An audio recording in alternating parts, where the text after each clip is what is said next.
आज health tips में हमारे साथ हैं डॉक्टर आशीष सिंह शेखावत, जो कोटपुतली में सीएमएचओ पद पर कार्यरत हैं, और डिप्टी सीएमएचओ प्रमोद जी भदौरिया। इन दोनों से हम आज के बारे में विचार विमर्श करते हैं। डॉक्टर साहब, मौसम बदलते ही अस्पतालों में आउटडोर बढ़ने लग जाता है, किस कारण से ये बीमारियां फैलती हैं? अभी जैसे होता क्या है, बारिश के थोड़ा सा हल्की बारिश के बाद हाई टेम्परेचर रहता है, जैसे गर्मी के जस्ट उसके बाद आते हैं। तो अभी आपने देखा होगा हीट वेव में काफ़ी हमें टेम्परेचर ज़्यादा हाई रहा था, तो उसकी वजह से हमने अस्पतालों में कई फैसिलिटियाँ प्रोवाइड कराई, उनको फ्लूइड लिक्विड की पूरी डाइट दी, और उस हिसाब से हमारे अच्छा स्टाफ ने बहुत अच्छा काम किया सभी ने, और उसमें हम हीट वेव से निकल के आए। अब रही बात आपके मौसमी बीमारियों की, ये सीजनेबल डिजीज़ है जो हर साल आती है। तो उसमें क्या समस्या रहती है कि जैसे मौसम गर्मी से जस्ट अपन आते हैं, बारिश होती है, तो अपने जो नालियाँ वगैरह है उनका थोड़ा ब्लॉकेज वगैरह रहता है, कई गड्ढों में पानी भर जाता है, उसकी वजह से मच्छर वगैरह पनप जाते हैं, लार्वा वार्वा, तो उनकी वजह से थोड़ी समस्या रहती है। कुछ हमारा अनहाइजीनिक रहता है सिस्टम, जिसकी वजह से हम पूरे कपड़े नहीं पहन पाते और इसलिए दिक्कत होती है। आपने बताया कि बारिश के मौसम में बीमारियां फैल जाती हैं, तो ऐसी कौन कौन सी बीमारियां हैं जो बारिश के समय में फैलती हैं? मोस्टली सीजनेबल डिजीज़ में अभी जो अपने चलती हैं वो चलती है malaria, dengue, chikungunya, scrub typhus. अभी दूसरा, अभी जैसे अपना इस सीजन गर्मी में थोड़ा चलता है उल्टी दस्त का भी, तो उसमें हम जैसे अभी हमने एक प्रोग्राम चला रखा है जिंक कॉर्नर और ORS के लिए, डोर टू डोर सबके ORS भिजवाना है और जिंक की टैबलेट दे रहे हैं। किन कारणों से फैलती हैं बीमारियां?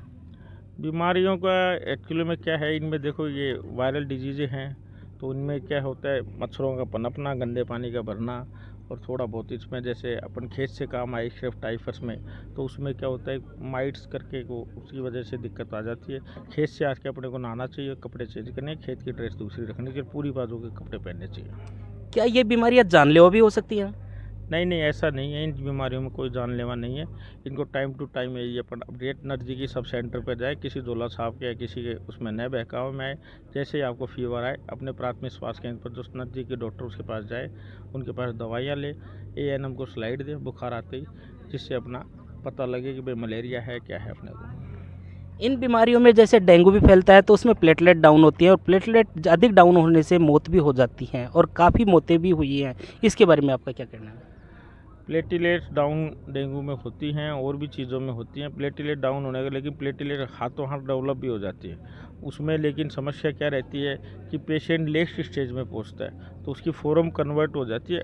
डेंगू में 4 तरह की फॉर्म होती है, उसके अकॉर्डिंग वो फॉर्म चेंज हो जाती है। हेमोरेजिक फॉर्म में आने के बाद जब थोड़ी दिक्कत आती है, अन्यथा उसमें ऐसी कोई दिक्कत नहीं जो जानलेवा बीमारी हो। यदि कोई व्यक्ति इन बीमारियों से ग्रसित होता है, तो उन्हें क्या करना चाहिए?